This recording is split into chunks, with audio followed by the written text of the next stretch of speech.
Nakakaloka. Ang bilis ah. The third runner-up is Miss Grand Ghana. Ang bilis ah. Announcement. Emma, Emma, Emma. The second runner-up is Miss Grand Spain. Agoy, naiwan ang dalawa. Wow, Emma. Kunin mo na, Emma. Ang bilis na announcement. Hindi ako naging handa. Hindi kasi ganyan. Diyan na naman ang main event yan sa dalawa eh. Oh, yan. Thailand tsaka Two Philippines. ladies remain on this stage. Who will be Miss Grand International 2025? Make some noise for your favorite queen, ladies and gentlemen. Philippines! Noise.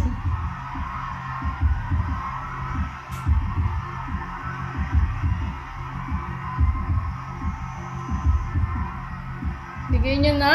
Back to back.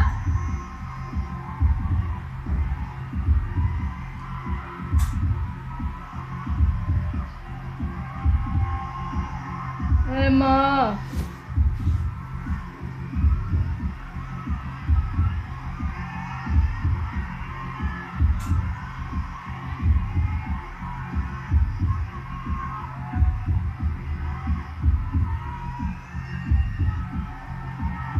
Ladies and gentlemen, the new Miss Grand International 2025 is Miss Philippines. Grand Philippines.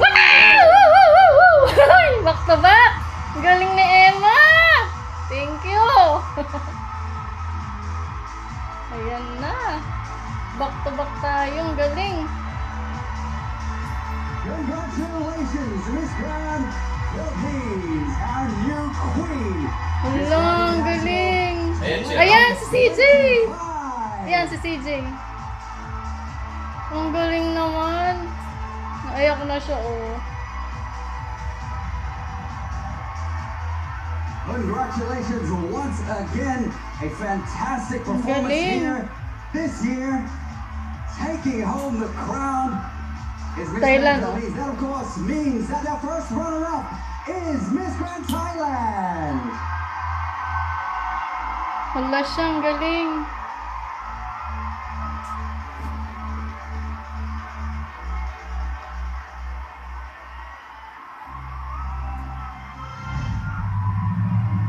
Nakakatuwa naman. Look. Galing. Big sa ano.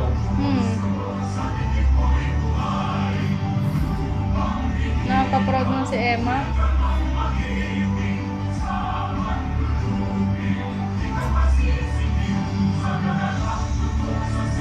Galing. Nagre-ready ng Pampanga niyan.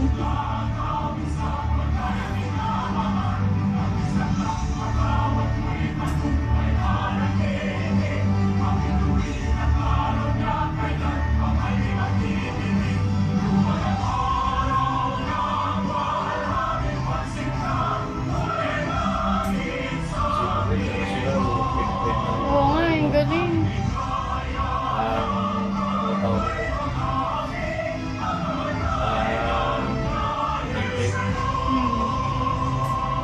Diyan naman magaling Philippines sa pageant, di ba? This is the new Miss Grand International 2025. Please take your first walk.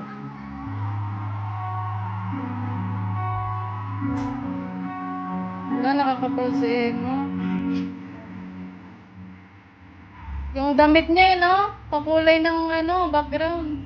Oh. Saka ng corona. Ang lahat, sa kanya lahat.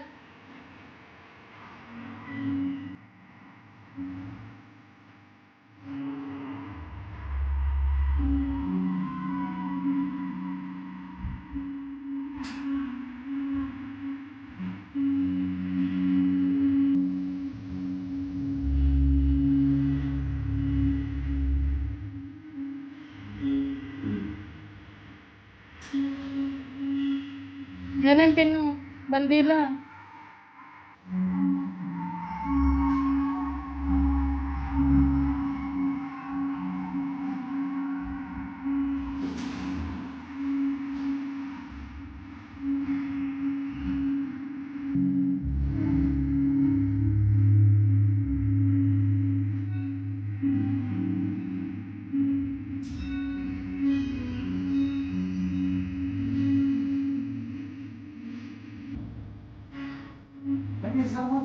everyone who's been part of this incredible journey here. We will see you at Miss Grand Next International year, 2025 pressure yung in susunod. the host country of India. That's right, guys. Thank you, everyone. Thank you, all fans all around the world. Goodbye. Have a great Galing. night. Sawadee krap.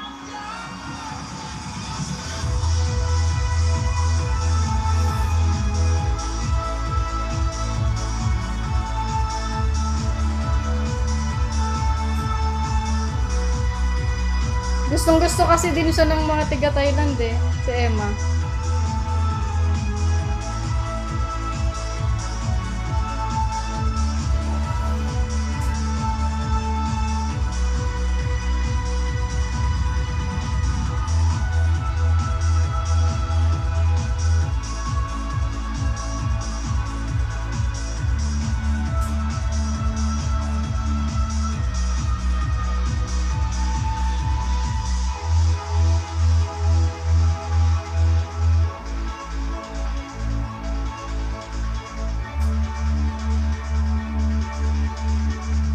Daming mga corona.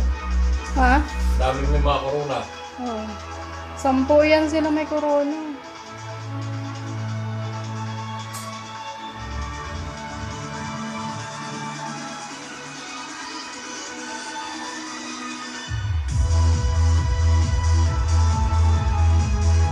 Parehas lang ang design ng corona nila. Oo, parehas na.